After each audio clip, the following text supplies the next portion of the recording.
Velkommen til historien om Karl, der gerne vil have et aktieselskab. Her har vi Karl. Han drømmer om at få et aktieselskab. Hvad skal der til? Der er 3 forskellige aktionærer. Der er den kontrollerende, som har erhvervet i aktier i selskabet for at skaffe sig kontrol over selskabet. Den spekulerende, det er den, som indskyder kapital for at opnå en kursgevinst. Og så er der en investeret, som indskyder kapital for at opnå et godt afkast på længere sigt. Ja. Karl ved så også, at det kræver 500.000 som et minimumskapital, og at de 25% af dem skal indbetales ved et selskabs stiftelse.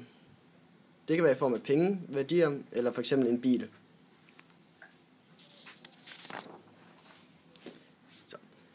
Karl sikrer sig nu, at han har skaffet det til 500.000, men udover det skal han også have styr på en masse andet.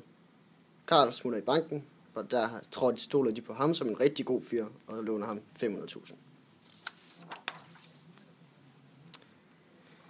Karl ved, at man i et aktieselskab hæfter aktionærerne, også kaldet kapitalejeren, begrænset for en virksomheds gæld.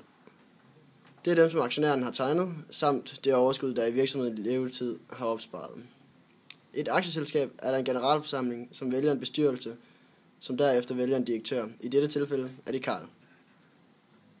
Fordelen ved et aktieselskab er en lille økonomisk risiko for ejeren eller ejerne, på grund af den begrænsede hæftelse. Der er mulighed for, at flere ejere kan indskyde kapitalen. Der er også en ulempe ved aktieselskab. Der er mange formelle krav, der skal opfyldes, f.eks. en offentliggørelse af regnskab, og at minimumkapitalen er på 500.000. Karl har nu fået styr på, hvad et aktieselskab er, og det går godt. Karl har fået skaffet sig en lille mærser, og han er på vej til New York, fordi han tjener rigtig gode penge på hans nye aktieselskab.